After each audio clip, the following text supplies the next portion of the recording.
जय हिंद। मैं कपिल श्रीवास्तव आप सभी लोगों का एक बार फिर से स्वागत करता हूं। जैसे कि आपको पता है कि हमको आज राम की शक्ति पूजा पढ़नी है। राम की शक्ति पूजा जैसे कि हम करते आए हैं कि हम पहले थोड़ी सी कथा के बारे में जानेंगे और फिर हम अपने व्याख्या खंड पे चलेंगे। राम की शक्ति पूजा निराला की ही नहीं, पूरे हिंदी साहित्य की एक उत्कृष्ट रचना है। लंबी कविता है, 312 पंक्तियों की पूरी लंबी कविता है। इसका मूल प्रतिपाद्य क्या है? तो इसका मूल प्रतिपाद्य है माता सीता की मुक्ति। ना तो राम रावण युद्ध इसका मूल प्रतिपाद्य है, इसका मूल प्रतिपाद्य जो है वो है माता सीता की मुक्ति। ये केंद्र में है। और क्या केंद्र में है इसके? और केंद्र में है कभी हार ना मानना। एक मन रहा राम का, जो ना कभी हारा ना कभी थका। तो एक मन जो रहता ना अंदर से एक निकलती है कि एक बार और, एक बार और। ये राम की शक्ति पूजा में आपको देखने को मिलती है। राम की शक्ति पूजा पर कृतवासी रामायण, जिसे बंगला रामायण कहते हैं, उसका सर्वाधिक प्रभाव रहा है। उसके बाद भी निराला जी ने बहुत सी मौलिक कल्पनाएं इसमें किए हैं। जैसे हनुमान जी का जो वर्णन है, वो वर्णन कृतवासी रामायण में नहीं मिलता है इतना जितना निराला ने राम की शक्ति पूजा में की है। क्योंकि पश्चिम बंगाल में या बंगला में शक्ति ही सब कुछ होती है, वो शक्ति इष्टि होते हैं। लेकिन यहां हनुमान जी को ताकतवर बताया गया, इतना ताकतवर बताया गया कि सारे बानर भालू परास्त हो जाते हैं। अकेले 4 पहर युद्ध करने वाले हनुमान जी हैं जो कभी परास्त ही नहीं होते, और पूरे महाकाश को लील ले चले जाते हैं। इतने ताकतवर यहां बताए गए। तो हम क्रम से पहले चर्चा करते हैं इसकी कथा पर, और फिर चलते हैं हम इसके व्याख्या खंड को समझेंगे कि फिर कहां कहां क्या क्या बातें हुई हैं। इसका जो कथानक लिया गया है वो लंका पार, जो समुद्र है, समुद्र पार करके सेना लंका पहुंच चुकी है। मतलब अगर हम रामचरितमानस या रामायण की बात करें तो लंका कांड, तो सेना लंका पहुंच चुकी है, युद्ध की पूरी तैयारी हो गई है। और युद्ध के पहले दिन से, युद्ध का जो पहला दिन है, वहां से राम की शक्ति पूजा प्रारंभ होती है। और युद्ध के पहले दिन में भी कहां से? संध्या से, शाम से। मैं आपको कई बार बता चुका हूं कि निराला की कविताओं का प्रारंभ ढलते सूरज से होता है और अंत उगते सूरज से होता है। इसी को कहते हैं निराशा से आशा की ओर। निराला की कविताओं में हम निराशा से आशा की ओर बढ़ते हैं। तो निराशा से आशा की ओर बढ़ने के लिए हमें निराला की कविताओं, निराला की जो काव्य रचनाएं हैं, उनको एक बार देखना पड़ेगा।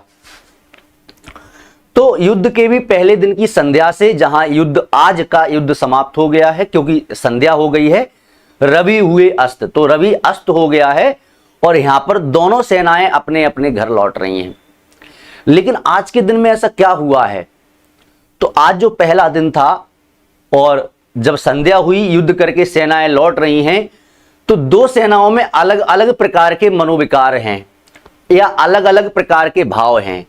जो राक्षस सेना है वो खुशी होती, उछलती कूदती हुई जा रही है, और उसके उल्लास करने से पृथ्वी जो है वो कंपित हो रही है। और राम की सेना जो है वो निराश, मुंह लटकाए, मुंह नीचे किए हुए, और अपने ही पैरों को, अपने ही पद चिन्हों को देखते हुए। इसका मतलब ये होता है, ये प्रतीक है इस बात का कि आप नीचे देख के जा रहे हो, बिल्कुल सर झुका के जा रहे हो।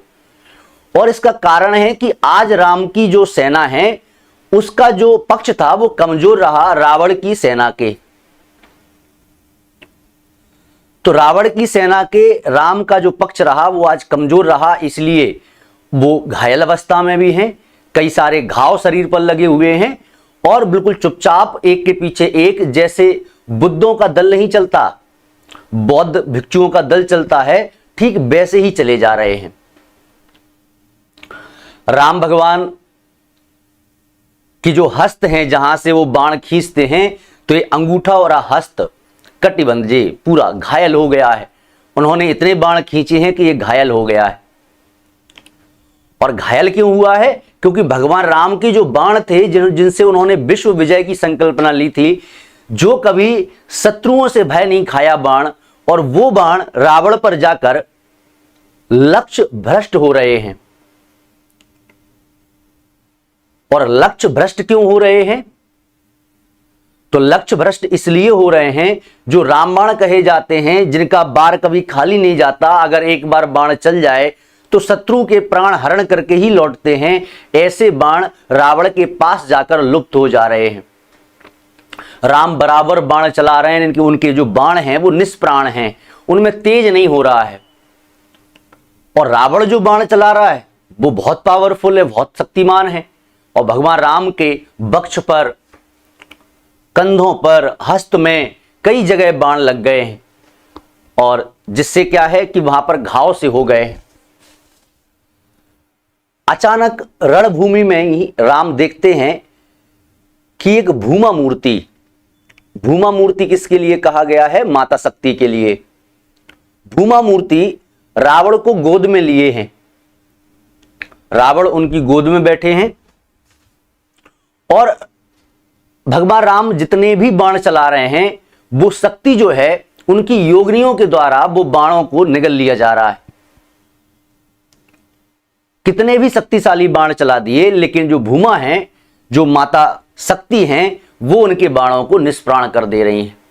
आज संध्या हो गई है, रवि हुआ अस्त, ज्योति के पत्र पर लिखा रह गया राम रावण का अपराजय समर। आज का दिन खत्म हुआ है, युद्ध खत्म नहीं हुआ है, लेकिन आज का दिन खत्म हो गया है।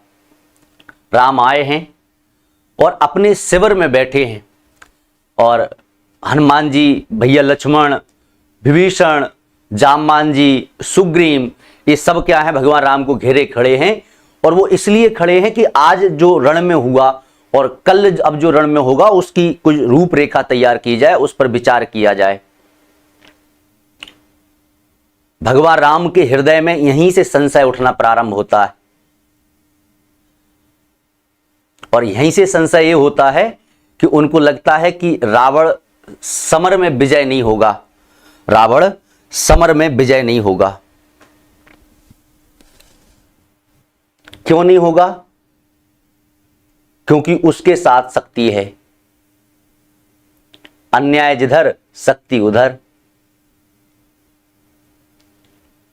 राम भगवान बैठे हुए हैं, मौन अवस्था में कुछ बोल नहीं रहे हैं। जैसे योगी बैठ जाता है, उनका बायां पैर दाएं हाथ के पंजे पर रखा हुआ है। जब आप योगासन में बैठते हैं तो आपका जो इस तरफ वाला पैर है वो इस तरफ वाले हाथ पर आ जाता है, और इस तरफ वाला पैर है वो इस तरफ वाले हाथ पर चला जाता है।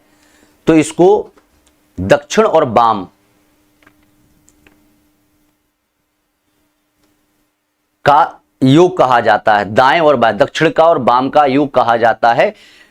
कुछ आलोचक इसको भारत में उत्तर भारत और दक्षिण भारत का एकता को बताते हैं कि भाई निराला कह रहे हैं दक्षिण भारत और उत्तर भारत को एक हो जाना चाहिए अंग्रेजों से लड़ने के लिए, यहां पर ये संकेत दे रहे हैं। लेकिन राम योगासन पर बैठे हुए हैं, चुपचाप बैठे हैं मौन अवस्था में, और मौन अवस्था में ये संशय में है कि रावण विजित नहीं होगा। हाय उद्धार प्रिया का ना हो सका, और उनके मन से हाय निकली है कि सीता का उद्धार नहीं हो सकता। क्यों? क्योंकि रावण को विजित नहीं होना है। और ऐसे ही सोचते सोचते उनका मन चला जाता है जनक वाटिका में। और जनक वाटिका में कहां? जहां पहला गोपन हुआ था माता सीता का और भगवान राम का। माता सीता गौरा पूजा के लिए आई थी, और वहां भगवान राम फूल तोड़ने के लिए गए थे। वहां पर उनका पहला गोपन हुआ था। खिंच गए दीर्घों में सीता के राममय नयन। तो उनके नेत्रों में, भगवान के नेत्रों में माता सीता की स्मृतियां आना चालू हो गई, जहां उन्होंने पहली बार देखा था, और वो उस स्मृति में डूब गए हैं। जैसे ही स्मृति खुलती है वैसे ही उनका मन उनको धिक्कारने लगता है कि हाय उद्धार प्रिय का ना हो सका, और जैसे ही उनकी आंख खुलती है वैसे ही वो धिक्कारते हैं तो उनके आंखों से 2 अश्रु गिरते हैं। जब धीरोदत्त नायक होता है तो धीरोदत्त नायक की एक विशेषता होती है कि उनकी मुस्कान और उनका रोना दोनों ही बड़ा शांत अवस्था का होता है, चिल्ला चिल्ला के नहीं रोते हैं। तो 2 आंखों से 2 आंसू गिरे। नीचे हनुमान जी बैठे हैं उनके चरणों में, ध्यान लगाए, भगवान ध्यान लगाए बैठे हैं, हनुमान जी उनके चरणों में बैठे हैं। हनुमान जी को योग से कोई मतलब नहीं है, उनको तो भगवान राम से मतलब है। उनके आंखों से 2 आंसू जो गिरे उनको हनुमान जी ने मौत ही समझा है, लेकिन जब उन्होंने देखा कि ये भगवान राम के अश्रु हैं तो हनुमान जी को क्रोध आ गया। हनुमान जी को इतना क्रोध आ गया, इतना क्रोध आ गया कि उन्होंने अपना महाविशाल शरीर धारण कर लिया, और इतना महाविशाल शरीर धारण कर लिया कि आज पूरे महाकाश, महाकाश का मतलब है पूरा ब्रह्मांड, निगलने की प्रतिज्ञा कर गए हैं कि आज मैं पूरे ब्रह्मांड को निगल जाऊंगा, ना रावण बचेगा ना रावण की सेना। और वो सामर्थ्यवान भी हैं पूरे ब्रह्मांड को निगलने के लिए। वो महाकाश की ओर बढ़ते हैं महाकाश को निगलने के लिए, और यहां पर भगवान शंकर माता पार्वती जी के साथ बैठे हुए हैं। और भगवान शंकर चिंतित हैं, देवी से कहते हैं कि देवी आज अगर महाकपि को नहीं रोका गया तो पूरे ब्रह्मांड का नाश हो जाएगा। माता रोकने के लिए उद्यत होती हैं, लेकिन भगवान शंकर जो हैं वो उन्हें रोक लेते हैं। यह रुद्र राम पूजन प्रताप तेज प्रसार, उस ओर शक्ति शिव की जो 10 स्कंद पूजित। भगवान राम उनको रोक लेते हैं। कहे हुए मौन शिव पवन तनय में भर विस्मय, सहसा नभ में अंजना रूप का हुआ अदय। माता को जब वो रोकते हैं तो माता पूछती हैं भगवान शंकर जी से कि भाई क्यों रोक रहे हो, तो वो कहते हैं कि तुम हनुमान जी को ऐसे नहीं रोक सकती। मर्यादा पुरुषोत्तम के सर्वोत्तम अनन्य, लीला सहचर दिव्य भारधर, इन पर प्रहार करने पर होगी देवी तुम्हारी विषमहार। कि तुम इन पर प्रहार करोगे तो ये मर्यादा पुरुषोत्तम के सर्वोत्तम अनन्य भक्त हैं, और चिर ब्रह्मचर्य रत एकादश रुद्र धन, एकादश रुद्र अवतार हैं और चिर ब्रह्मचर्य का पालन करने वाले और भगवान राम के अनन्य भक्त हैं। अगर देवी तुम इन पर प्रहार करोगी तो तुम्हारी हार पराजित हो जाएगी। तो माता पूछती हैं तो फिर क्या करें, तो उन्होंने कहा कि अब कोई और उक्ति निकालो इनको रोकने के लिए, बल से तो नहीं रोका जा सकता महाकपि को। तो वो क्या युक्ति निकालती हैं, ये इतना कहकर भगवान शंकर मौन हो जाते हैं, योग में चले जाते हैं। और फिर क्या होता है, सहसा नभ में अंजना रूप का हुआ उदय। आकाश में माता अंजना का रूप का उदय होता है। बोली माता तुमने रवि को जब लिया निगल, हे बेटा, हे हनुमान, हे मारुति, तुमने जब सूर्य को निगल लिया था वो तुम्हारा बचपना था, तुम छोटे थे, बालकपन में तुमने ये काम कर दिए थे। यह वही भाव कर रहा तुम्हें व्याकुल रह रहे, यह लज्जा की है बात कि मां रहती सहसय, यह महाकाश है जहां बास शिव का निर्मल। पूछते जिन्हें श्री राम उन्हें ग्रसने को चल, क्या नहीं कर रहे तुम अनर्थ सोचो मन में। और माता कह रही हैं कि तुम अनर्थ तो नहीं कर रहे हैं, मन में सोचो। इस महाकाश पूरी ब्रह्मांड में भगवान शंकर का निवास है, जिन्हें स्वयं श्री राम पूजते हैं, श्री राम के इष्ट हैं, और आज तुम उस पूरे महाकाश को नष्ट कर दोगे। माता अंजना के रूप में माता आई हैं। हनुमान जी का जो क्रोध है वो शांत होता है और धीरे धीरे वो अपनी सामान्य अवस्था में आ जाते हैं। अब जब आज पूरी सेना का जो राजा है, पूरी सेना की जो कर्ता धर्ता हैं, भगवान राम उदास बैठे हुए हैं। विभीषण को बड़ी चिंता है। विभीषण सोच रहे हैं कि आज अगर पूरी सेना ऐसी हताश होगी तो युद्ध हम कल कैसे लड़ेंगे। और वही कहते हैं, राम का भीषणानन देखते हुए कुछ क्षण हे सखा। अब विभीषण कह रहे हैं राम का उदास और लटका हुआ मुंह देखकर विभीषण कह रहे हैं, विभीषण बोले आज प्रसन्न बदन वह नहीं देखकर जिसे समग्र वीर बानर भल्लुक विगत श्रम हो पाते जीवन जर्जर। विभीषण कह रहे हैं कि भगवान आज आपका प्रसन्न बदन नहीं दिख रहा है, और इस प्रसन्न बदन को देखकर ही वीर बानर भालू और जो और वीर योद्धा हैं वो प्रसन्न होते थे, उनको यहां से प्रेरणा मिलती थी। लेकिन आपका आज जो मुख है, आपका जो बदन है वो प्रसन्न नहीं है। रघुवर तीर सब बही तूण में है रक्षित, है बही बक्ष रण कुशल हस्त बल बही अमित, है बही सुमत्रा नंदन मेघनाथ जितरण, है बही भल्लपति बारेंद्र सुग्रीव प्रवन, तारा कुमार भी बही महाबल श्वेत धीर, अति भट्ट बही एक अर्बुद सम महावीर, है बही दक्ष सेना नायक, है बही समर।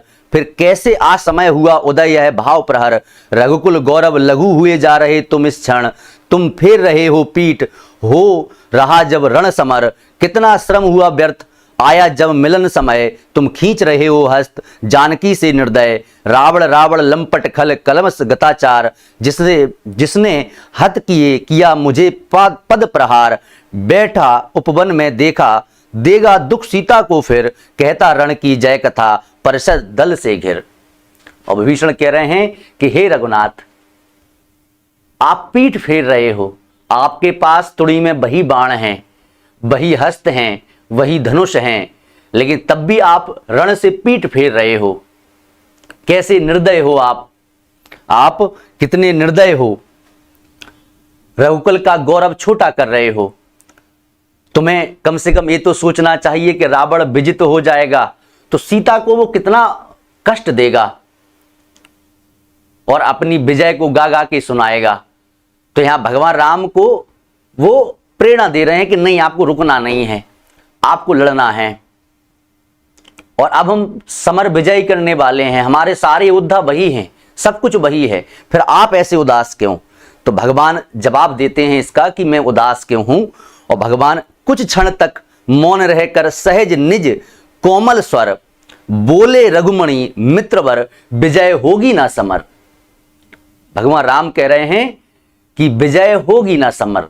क्यों नहीं होगी, मैं कारण बता चुका हूं, अब हम फिर सुनेंगे। यह नहीं रहा नर बानर का राक्षस से युद्ध। ये भगवान कह रहे हैं नर बानर का युद्ध नहीं रहा है, नर बानर जो राक्षस से लड़ रहे थे अभी वो युद्ध नहीं रहा है। उतरी पा महाशक्ति रावण से आमंत्रण। रावण से आमंत्रण का मतलब है कि रावण के बुलावे पे मां शक्ति उतरी हैं उसके पक्ष में। अन्याय जिधर है उधर शक्ति कहते छल छल। और भगवान राम कह रहे हैं कि जिधर अन्याय है शक्ति उधर है। और ये उस समय की भारत की स्थिति को भी बताता है। तो मैंने कहा कि इसका एक रूपक भारत की आजादी के लिए भी चलता है और एक रूपक स्वयं निराला के संघर्षों के लिए चलता है। तो ये सारे रूपक चल रहे हैं यहां पर, लेकिन मूल कथा यही चल रही है कि अन्याय जिधर है उधर शक्ति कहते छल छल, हो गए नयन कुछ मुंद पुनः ढले द्रगजल, रोक गया कंठ जम का लक्ष्मण तेज प्रचंड, धस गया धरा में कपि यह युगपद मसक दंड, स्थिर जाममान समझते हुए ज्यों सकल भाव, निश्चित सा व्याकुल सुग्रीव हुआ उर में ज्यों विषम घाव, निश्चित सा कहते हुए विभीषण कार्यक्रम, मौन में रहा यों स्पंदित वातावरण विषम। सब मौन हो गए हैं, सब शांत हो गए हैं शक्ति माता को सुनकर कि रावण के पक्ष में शक्ति आ गई है, रावण के पक्ष में शक्ति आ गई है। अब जामवान जी जो सबसे वृद्ध हैं और सबसे वृद्ध अनुभवी भी होंगे, जो वृद्ध है वो अनुभवी भी होगा। हाँ, सभी वृद्ध नहीं, लेकिन हालांकि जिन्होंने अपना जीवन इतना महान तरीके से गुजारा हो तो अनुभवी तो होंगे। सब मौन हो गए हैं, सब पर उदासी छा गई है। शक्ति का नाम सुनकर भगवान ने जब बताया कि उनके पास शक्ति उतर आई है, क्योंकि उस मूर्ति भूमा के लिए केवल भगवान राम ने देखा था। जामवान जी पूरी बात को अवलोकन करते हैं अपने मन में और फिर राम से कहते हैं। तो वृद्धों का अनुभव कहां काम करता है, अब आप इस चीज को समझ लीजिए। तो हमारे जीवन में हमारे माता पिता या हमारे घर के जो बड़े बूढ़े हैं उनका अनुभव कहां काम आता है हमारे जीवन में। हनुमान महाशक्ति का, महाप्रलयंकारी शक्ति का प्रतीक हैं। लेकिन क्या इस शक्ति को, भगवान राम युवा हैं, महाशक्ति के प्रतीक हैं, अपने आप में ब्रह्मांड हैं, लेकिन इस शक्ति को अगर अनुभव की बांध से नहीं बांधा और सही दिशा अनुभव से नहीं दी तो ये शक्ति विनाश कर जाएगी। और जहां अनुभव मिल जाता है तो ये शक्ति सृजन कर देती है।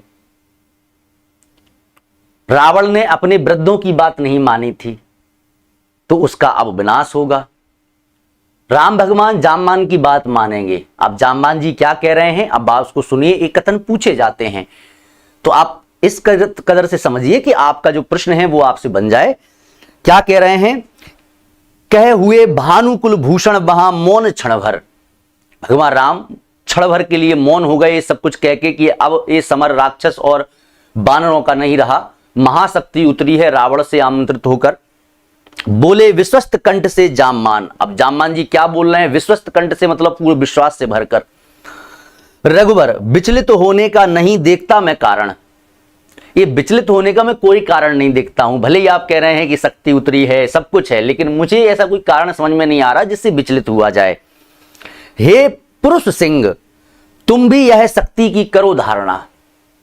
पुरुष सिंह मतलब पुरुष रूपी सिंह। भगवान राम को सिंह के समान बताया गया है जामवान के द्वारा। हे पुरुष सिंह तुम भी शक्ति करो धारण, आराधन का दृढ़ आराधन से दो उत्तर। आराधन, आराधना से रावण ने क्या किया है, माता शक्ति को बुलाया है, तो तुम दृढ़ आराधना करो और माता शक्ति से प्रार्थना करो। तुम करो विजय संयत प्राणों से प्राणों पर। तुम विजय करो किस पर, प्राणों से प्यार, प्राणों पर मतलब योग करिए आप और योग को विजित कीजिए। रावण अशुद्ध होकर भी यदि कर सका त्रस्त। रावण अशुद्ध मतलब अधर्मी होकर भी त्रस्त कर सका है, माता को बुला लिया है उसने, तो तुम निश्चय तुम हो सिद्ध करोगे उसे ध्वस्त। तो तुम्हारी योग साधना सिद्ध होगी और तुम उसको ध्वस्त कर दोगे। शक्ति की करो मौलिक कल्पना। अब यहां से बात आती है, ये बहुत इंपोर्टेंट टर्निंग पॉइंट है पूरी इसका राम की शक्ति पूजा का, कि शक्ति की करो मौलिक कल्पना, करो पूजन, छोड़ दो समर जब तक सिद्ध ना हो रघुनंदन। तो शक्ति की करो कल्पना, शक्ति की करो आराधना और समर को छोड़ दीजिए जब तक आपका योग सिद्ध ना हो जाए, जब तक महाशक्ति आपके पास ना आ जाए, जब तक महाशक्ति का आपको वरदान ना मिल जाए, तब तक समर छोड़ दीजिए।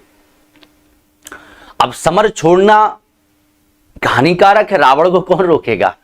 एक अकेले हनुमान है जो रावण से युद्ध कर पाते हैं। तो इसका उपाय भी जामवान जी बता रहे हैं कि जब तक आप योग करेंगे, जब तक आप मां की आराधना करेंगे, तब तक लक्ष्मण हमारे सेना नायक होंगे। लक्ष्मण क्या होंगे, हमारे सेना नायक होंगे और वो मध्य भाग में रहेंगे। वो कहां रहेंगे, मध्य भाग में। अंगद दक्षिण श्वेत सहायक, और अंगद जी कहां रहेंगे, दक्षिण में रहेंगे। मैं भल्ल सेन में बाम पर्श में, और मैं जो जामवान है वो बाम पर्श में हनुमान नल नील के साथ रहूंगा। और सुग्रीव विभीषण और अन्य युद्धपति जो हैं वो यथा समय हम लोगों की सहायता के लिए जहां भी संकट होगा वहां आते रहेंगे। तो उन्होंने अपने रण का पूरा एक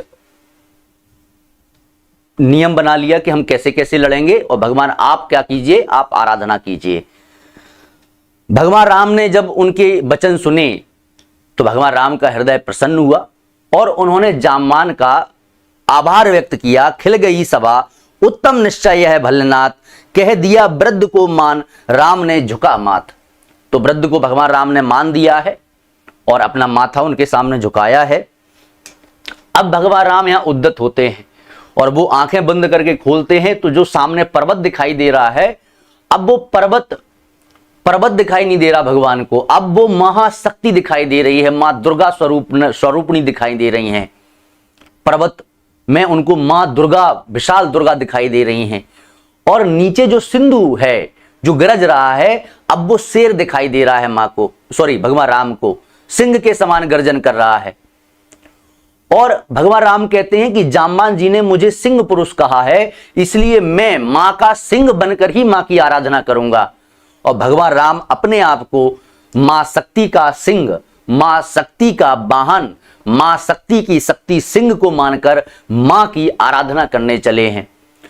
जो आकाश की 10 दिशाएं हैं वो मां के हस्त मान लिए गए हैं, भगवान राम के द्वारा कल्पना की गई है।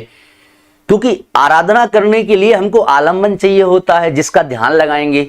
अब आलम्बन हम लोग कैसे लगाते हैं, मूर्ति देखकर आलम्बन लगाते हैं, तो ऐसे ही भगवान ने आलम्बन पर्वत को मां शक्ति मान लिया, 10 दिशाओं को उनके हस्त मान लिए और अपने आप को सिंह, और जो सिंधु गरज रहा है उसको सिंह की गर्जना मान लिया और भगवान बैठ गए हैं अब मां की आराधना करने के लिए। लेकिन वो हनुमान जी से कहते हैं कि मुझे 108 इंदिवर चाहिए, नील कमल चाहिए। हनुमान जी कहते हैं प्रभु चिंता नहीं करना है, क्योंकि 9 दिन उनको इंदिवर चढ़ाना है, तो 108 इंदिवर चाहिए उनको। वो कहते प्रभु चिंता नहीं करना, इंदिवर लाने की काम मेरा रहा। हनुमान जी से कोई काम भगवान कह दें वो अधूरा रहे, ऐसा हो सकता है क्या? भगवान आराधना में बैठ जाते हैं और चक्र पर चक्र खोलते जाते हैं। अपने जो षड चक्र होते हैं, जब मैंने आपको नाथ पढ़ाया था तो षड चक्र बताए थे। सबसे पहले मूलाधार होता है, ये मूलाधार चक्र हमारे जनानांग पर होता है। तो ऐसे ही जो चक्र हैं, फिर स्वादिष्टान चक्र होता है, फिर मणिपूरक चक्र होता है, अनहद चक्र होता है।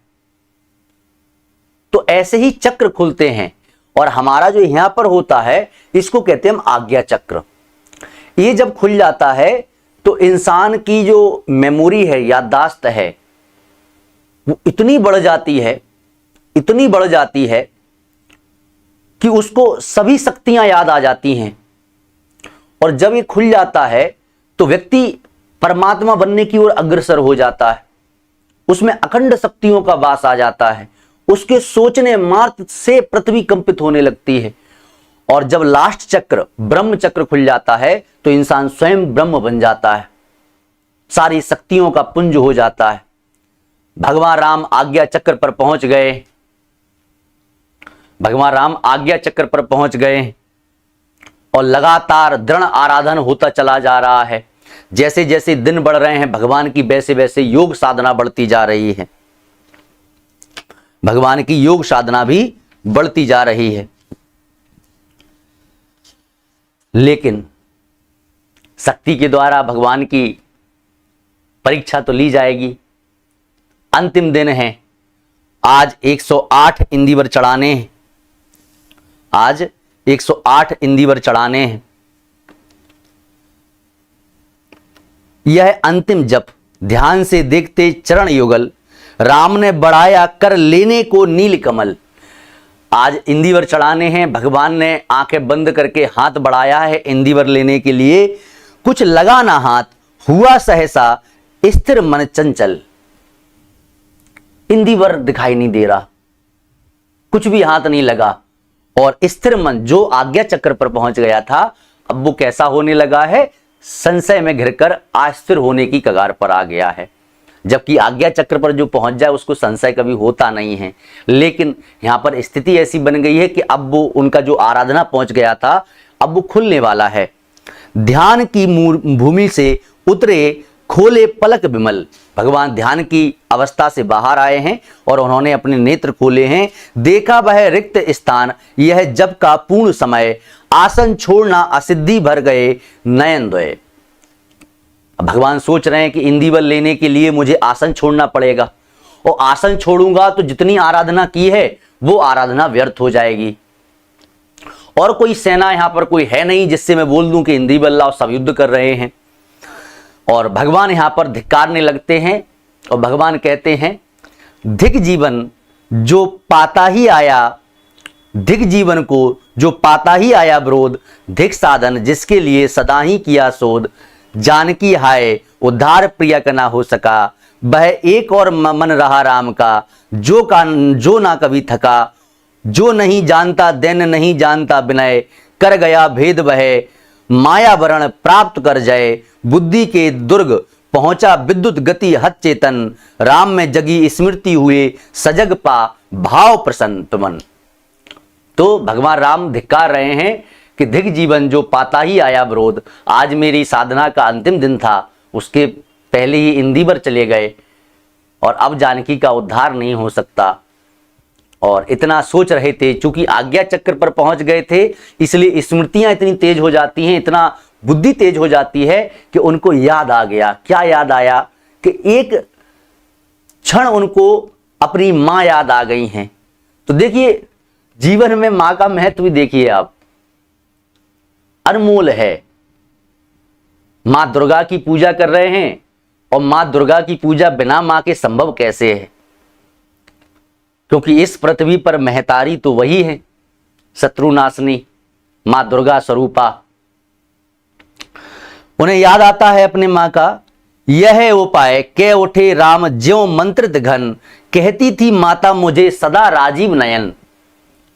तो उन्हें याद आ गया कि माता मुझे क्या कहती थी, सदा राजीव नयन कहती थी। राजीव नयन का मतलब है जिसके नेत्र जो है कमल के समान है, माता मुझे सदैव राजीव नयन कहकर पुकारती थी। तो मेरे पास तो दो दो कमल हैं और मुझे चढ़ाना एक ही है, एक ही तो कम पड़ा है, तो एक चढ़ाना और मेरे पास दो दो हैं। दो नील कमल हैं शेष अभी यह पुनश्चरण, पूरा करता हूं देकर मात एक नयन। मां को कमल चढ़ाना है, नहीं मिल रहा कोई बात नहीं है, मैं अपना एक नील कमल जो है राजीव नयन जो हम थे उसका एक जो नयन है वो मैं मां को चढ़ाकर अपनी आराधना आज पूरा करूंगा, आज पीछे नहीं हटूंगा। एक मन रहा राम का जो ना कभी थका ना कभी हारा, जो नहीं जानता दैनता नहीं जानता विनय। अंदर से एक बात आती है कि नहीं हारना नहीं है, प्रेरणादायक कविता है। इतने विरोध के बाद भी जो नहीं हारता वही विजित होता है। कहकर देखा तृण ब्रह्मसर रहा झलक, उनने अपनी तृणी की ओर देखा तो उसमें ब्रह्मसर झलक रहा है, दिख रहा है। ले लिया हस्त लक लक करता बह महाफलक, ले शस्त्र बाम पर दक्षिण लोचन, ले अर्पित करने को उद्यत हो गए सुमन। जिस क्षण बंद गया भेदने को दृढ़ निश्चय, कापा ब्रह्मांड हुआ देवी का तुरंत उदय। जैसे ही मां ने सोचा कि अब ये आंखें चढ़ा देगा अपनी, तो मां प्रकट हो गई भगवान राम के सामने, ब्रह्मांड कांप गया।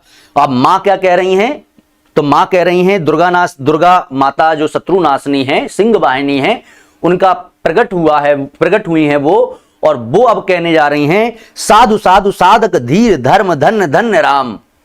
साधु साधु साधक धीर धर्म धन्य धन्य राम, तुम साधक हो, धन्य हो तुम्हारी, धन्य हो राम। कह लिया भगवती ने राघव का हस्त थाम, और भगवती ने क्या किया है, मां दुर्गा ने क्या किया है, भगवान का हाथ पकड़ लिया है कि आंखें नहीं निकाल ली हैं, ये परीक्षा मेरे द्वारा ही लिया गया था। देखा राम ने सामने श्री दुर्गा भास्वर, बाम पद असुर स्कंद पर रहा दक्षिण हरि पर। और वो कह रहे हैं भगवान ने क्या देखा है, तो भगवान ने मां दुर्गा के दर्शन किए हैं जिनका एक पैर महिषासुर नामक राक्षस के कंधे पर, आपने फोटो देखा होगा मां का, तो एक पैर ऐसे त्रिशूल लेके, एक पैर कहां है, महिषासुर जो राक्षस है उसके कंधे पर है, और एक पैर सिंह पर है। हरि मतलब सिंह, भगवान विष्णु नहीं, हरि मतलब सिंह है ना, सिंह भी सिंह का पर्यायवाची भी हरि होता है। बाम पद असुर स्कंद पर रहा दक्षिण हरि पर, ज्योतिर्मय रूप हस्त 10 विविध अस्त्र सज्जित। और ज्योतिर्मय रूप है, 10 हाथ हैं, यहां 8 भुजा नहीं है माता की, 10 भुजाएं हैं, क्योंकि 10 दिशाओं की कल्पना की थी उनने। मंद स्मित मुख लख हुई विश्व की श्री लज्जित, मंद स्मित है, मुस्कान जो चेहरे पर रहती है देवताओं वाली, और आज पूरे विश्व की भी श्री लज्जित हो गई है मां को देखते हुए, इतनी भव्य मां के दर्शन हुए हैं। है दक्षिण में लक्ष्मी सरस्वती बाम भाग, और दक्षिण भाग में मां के दक्षिण भाग में मां लक्ष्मी है और बाम भाग में मां सरस्वती हैं, मतलब पूरी शक्ति के साथ मां आई हैं।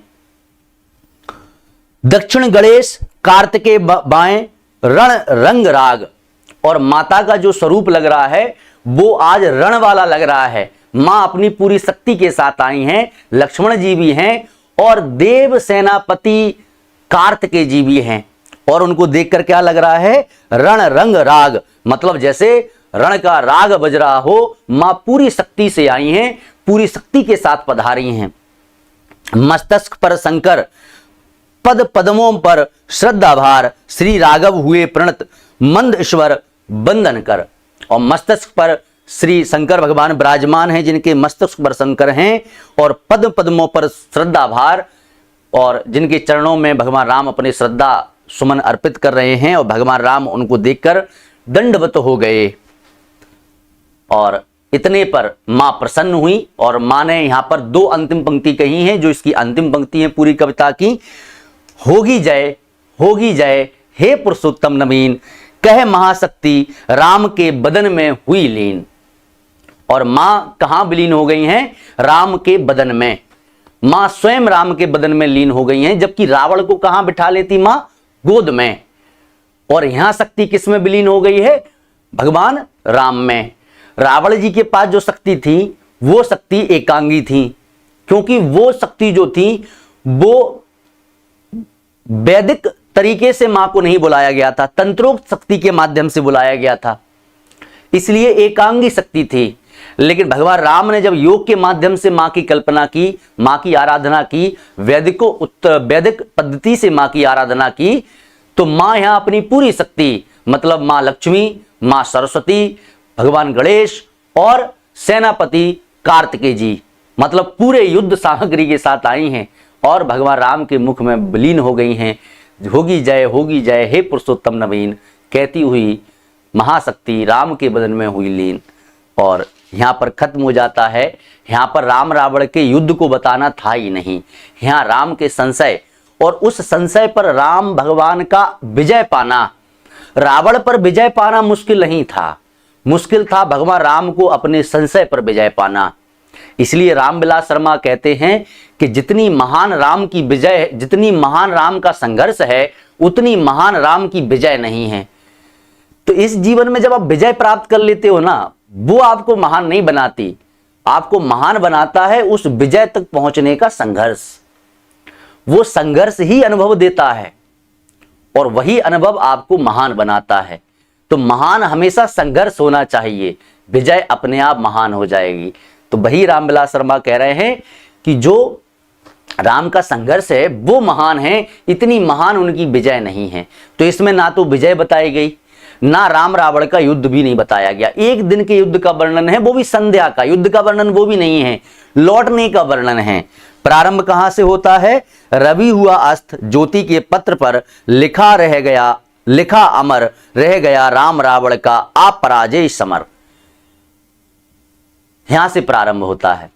अब आप जब प्रारंभ देखोगे ना, तो इसका प्रारंभ हुआ है रवि हुआ अस्त। कहां से प्रारंभ हुआ है, रवि हुआ अस्त, मतलब सूर्य अस्त हो गया है। दूसरा, सूर्य अस्त होने का मतलब है अंधकार, निराशा घेरेगी। अब अंधकार किसका प्रतीक होता है, निराशा का। तो एक तो सूर्य अस्त हो गया है, युद्ध ब्राह्मावस्था में आ गया है, कल फिर होगा। और निराशा, एक पक्ष में निराशा है भगवान राम के पक्ष में, तो इसका प्रतीक है। इसके साथ ही साथ रा से कोई छंद शास्त्र का एक नियम होता है, और छंद शास्त्र का नियम है कि ला और रा ये दशाक्षर कहलाते हैं, दग्धाक्षर कहा जाता है।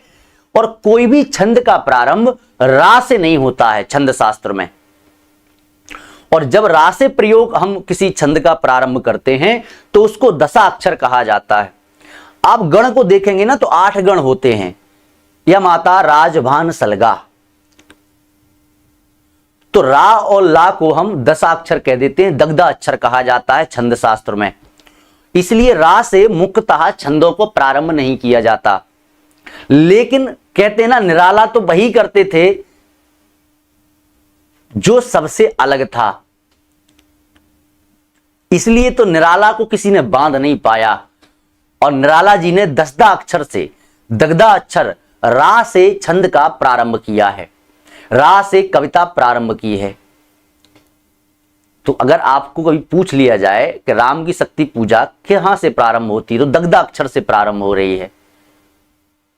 तो रवि हुआ अस्त से प्रारंभ है, होगी जय हे पुरुषोत्तम नवीन, कहते हुए महाशक्ति राम के बदन में हुई लीन।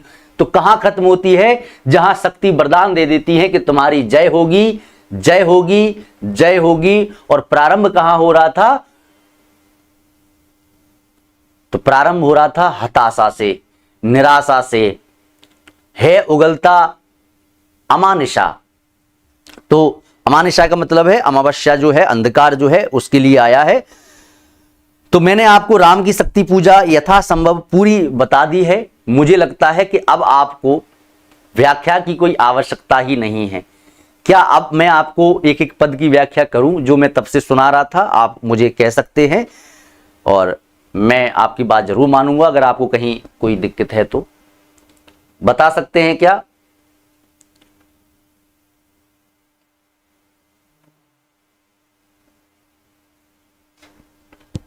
अब इसके लिए मैं कुछ फैक्ट पर भी चर्चा करने वाला हूं। कुछ फैक्ट ले लेते हैं राम की शक्ति पूजा के। फैक्ट पहला तो यह है कि राम की जो शक्ति पूजा है,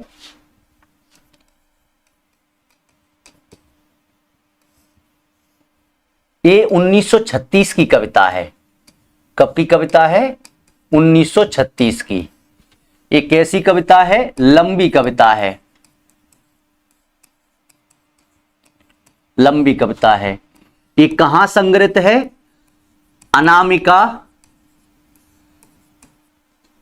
अनामिका संग्रह में। अनामिका संग्रह के 2 संस्करण निकले हैं।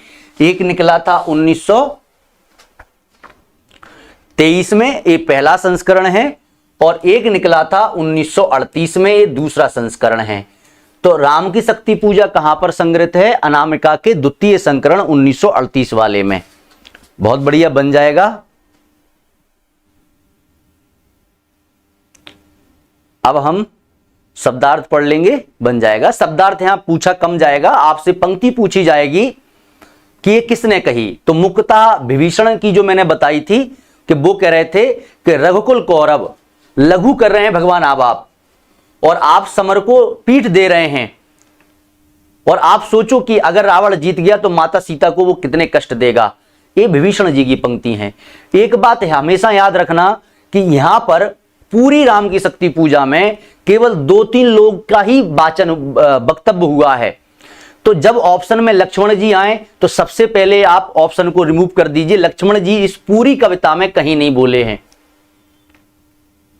फिर कौन कौन बोला है? भगवान राम बोले हैं, और कौन बोला है? विभीषण बोले हैं, और कौन बोला है? जाम्बान बोले हैं, और कौन बोला है? भगवान शंकर बोले हैं, और कौन बोला है? तो भगवान शंकर, राम भगवान, विभीषण और जाम्बान, बस इनके सिवा कोई नहीं बोला है। और माता अंजना बोली हैं हनुमान जी से। तो हनुमान जी भी नहीं बोले हैं, हनुमान जी भी नहीं बोले हैं, याद करना है ना। चलिए, तो आपको इतनी चीजें याद रखनी, तो आप क्वेश्चन अपने आप बन जाएंगे। इस कविता का प्रारंभ जो है, कविता का प्रारंभ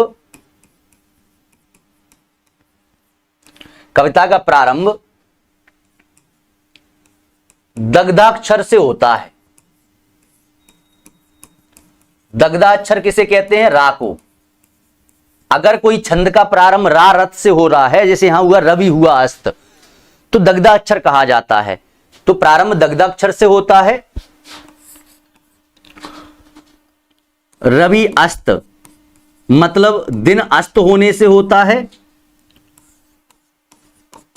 राम पक्ष की निर्बलता है और निराशा से होता है। ये कविता का प्रारंभ होता है। और कविता का अंत कहां होता है? तो कविता का अंत होता है होगी जय, होगी जय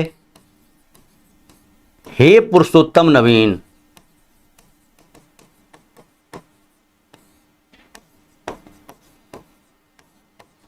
कहती हुई महाशक्ति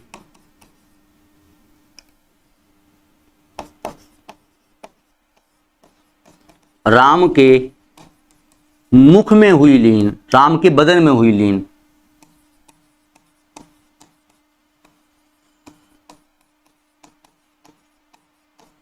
चलिए, तो यहां पर हमारी जो कविता है उसका समापन होता है। ठीक है, अब यहां देखिए, भगवान राम को शक्ति की आराधना करने, शक्ति की आराधना करने के लिए कौन कहता है? जामवान जी कहते हैं।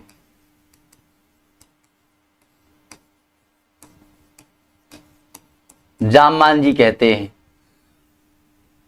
अगला फैक्ट, हनुमान जी अकेले कितने पहर लड़े हैं?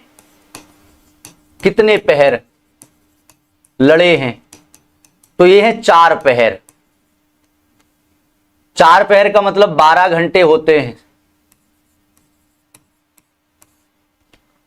4 पहर मतलब 8 पहर का दिन है तो 12 घंटे होते हैं। 4 पहर हनुमान जी अकेले लड़े हैं, सब परास्त से हो गए थे। भगवान राम जहां क्या कर रहे थे? आराधना। वहां पर हनुमान जी अकेले 4 पहर लड़े हैं। पूरी कविता में ऐसा कौन सा एक योद्धा है जो परास्त नहीं हुआ, जिसको किसी भी राक्षस ने, स्वयं रावण ने, जिनको पछाड़ नहीं पाया? वो है हनुमान जी। और इसीलिए 4 पहर पूरी सेना को अकेले झेलते रहे, पूरी सेना को अकेले रोक लिया। और मुझे लगता है कि भगवान कुछ खासी मेहरबान है अपन पे। आज हम राम की शक्ति पूजा पढ़ रहे हैं, आज महावीर जयंती है और 2 दिन बाद हनुमान जयंती है। और जाने इसी कारण से कि कल एक ऐसी समस्या आ गई जिससे क्लास नहीं हो पाई थी, तो महावीर जयंती पर ही राम की शक्ति पूजा पढ़नी थी। रामचरितमानस स्टार्ट किया था महाशिवरात्रि से, सुंदरकांड स्टार्ट हुआ था मंगलवार से। ये अपने आप दिन आ रहे हैं, हम इंतजार नहीं कर रहे हैं, वो दिन ऐसा अपने आप पड़ जाता है। पता नहीं, भगवान कृपा कर दें, सिलेक्शन हो जाए सब लोगों का। चलिए, हनुमान जी अकेले लड़े हैं कितने पहर? 4 पहर। हनुमान जी महाकाश को लीलने गए थे। मैं यहां और ले लेता हूं।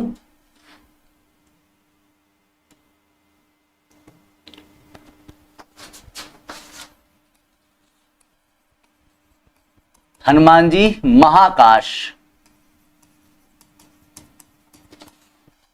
को निगलने जाते हैं।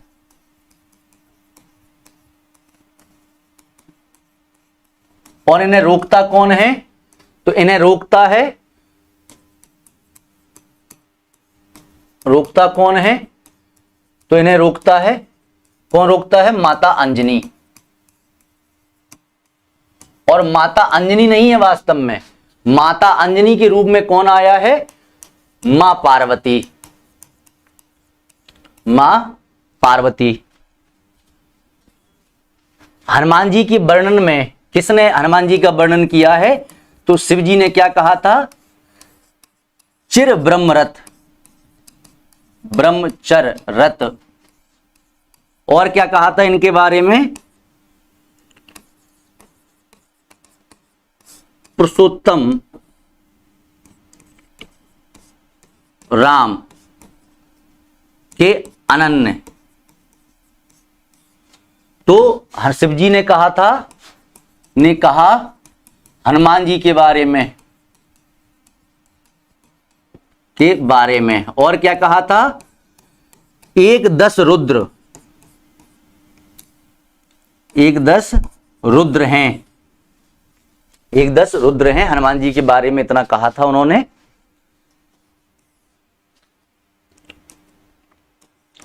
और विभीषण ने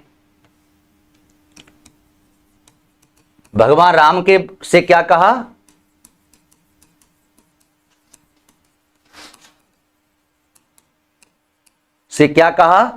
तो इन्होंने कहा, रघुकुल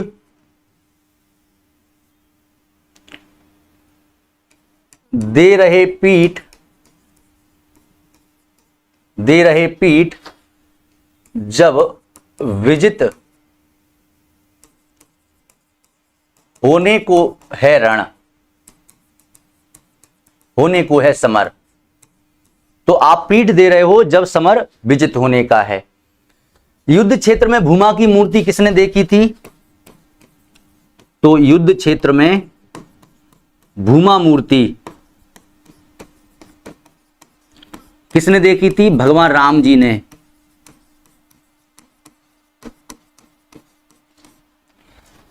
चलिए, ये मुख्य बातें हैं और मुझे लगता है कि आपको शक्ति की आराधना करने को किसने कहा? किसने कहा?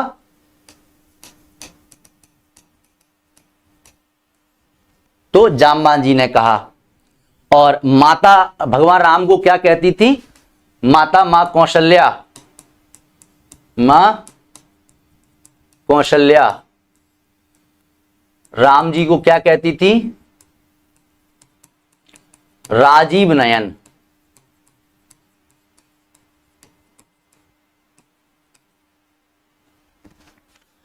पूरी राम की शक्ति पूजा में भगवान को दो चीजें याद आती हैं अपनी स्मृति में। एक आती है जनक वाटिका जी का, जनक वाटिका में माता का प्रथम जो गोपन था, प्रथम दर्शन थे भगवान राम के, माता के भगवान राम को प्रथम एक बार दूसरे को देखा था, वो याद आता है। और एक बात याद आती है कि माता कहती थी मुझे राजीव नयन, मतलब माता मुझे राजीव नयन कहती थी, उनको दूसरी बात ये याद आती है। तो मुझे लगता है कि अब आपको समझ में आ गया होगा। अब कुछ स्टेटमेंट में बता देता हूं आप लोगों के लिए। जैसे रामविलास शर्मा, रामविलास शर्मा, ये आप समझ तो जाएंगे। आर भी शर्मा लिखा है मैंने, रामविलास शर्मा आप लिख लेना कहीं, बार बार इतना बड़ा नाम लिखने से बचने के कारण थोड़ा सा आलसी कर रहा हूं इसलिए। रामविलास शर्मा क्या कहते हैं? जितना महान राम का संघर्ष है,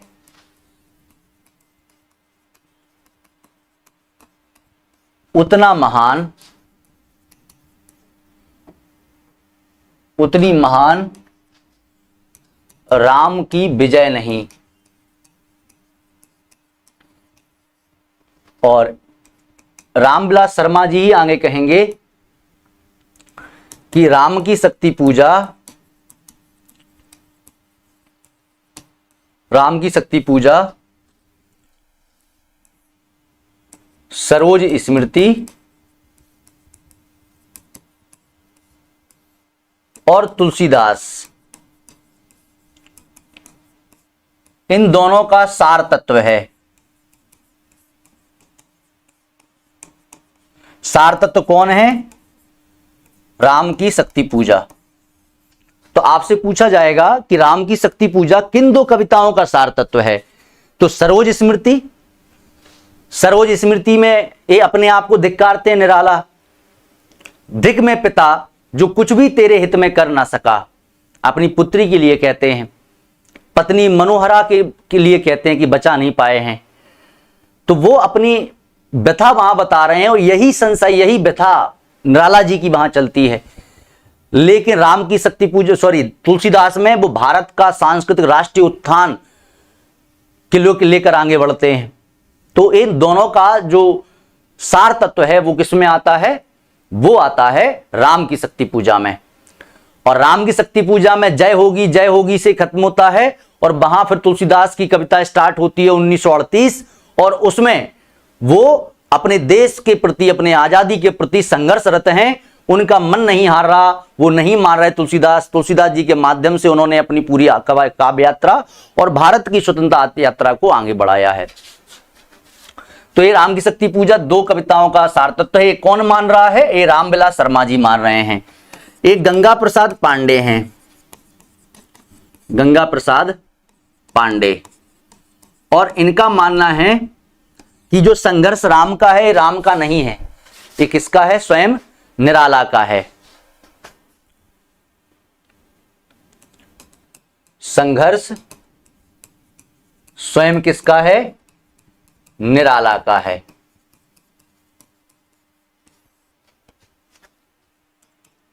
चलिए, तो ये कुछ चीजें आप और लिख लीजिए, आपको काम में आएंगी।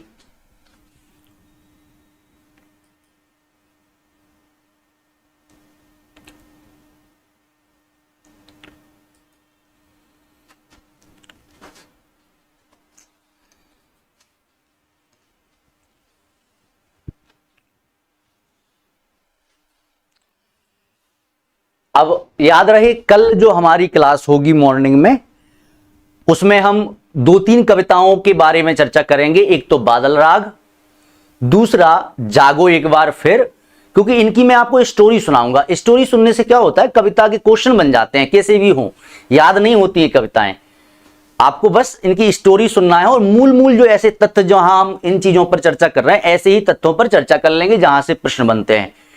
और उसके बाद कुरुक्षेत्र, रामधारी सिंह दिनकर। तो रामधारी सिंह दिनकर की कुरुक्षेत्र, बादल राग, जागो एक बार फिर।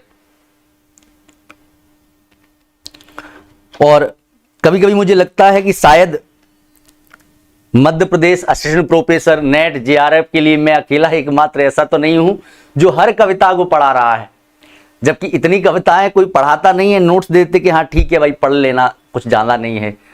लेकिन मैं चाहता हूं कि कविता पाठ में बड़ा मजा आता है, और वो आनंद से मैं वंचित नहीं होना चाहता, और ना ही मैं आपको उस आनंद से वंचित करना चाहता हूं। तो कल मिलेंगे आगे की कविताओं के साथ, और उसके बाद फिर हमारा जो अगला कविताओं का टर्न रहेगा वो रहेगा ब्रह्म राक्षस, अषाद वीणा और नागा अर्जुन की कविता, बादल गिरते देखा है, अकाल और उसके बाद, और एक और है कालिदास सच सच बतलाना। ये 3 कविताएं और ब्रह्म राक्षस, इन पर हम चर्चा करेंगे। और फिर हम मध्य प्रदेश की यूनिट 9 की रचनाओं को लेकर 1-2 दिन में उन पर चर्चा करेंगे। और आप लोगों के सहयोग से फिर मैं सुबह के समय ही काव्य शास्त्र यूनिट 8, बहुत महत्वपूर्ण है, छोटी सी यूनिट है, जहर है, लेकिन उस जहर को जो पीता है वो नीलकंठ और महादेव बन जाता है। वही जहर है कि जहां से 20 प्रश्न हमारे सही हो जाएंगे अगर थोड़ी सी मेहनत हमने कर ली। इतने से नोट्स हैं उसके 15 पेज के पश्चिमी काव्य शास्त्र के, और लगभग 25-30 पेज के हमारे भारतीय काव्य शास्त्र के। तो जितने पेज हैं उतने नंबर हैं, तो फिर हम वो पढ़ेंगे। आकाश जी कह रहे हैं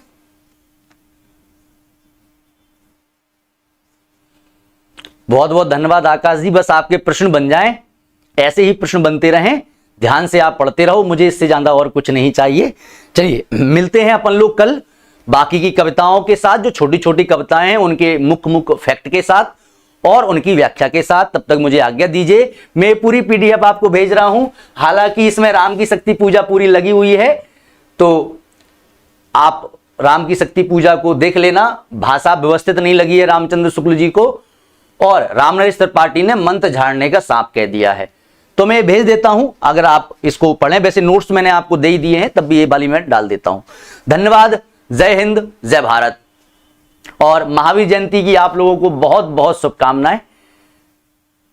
मिलते हैं कल, आज शाम को अपने 4 बजे के लेक्चर में। धन्यवाद।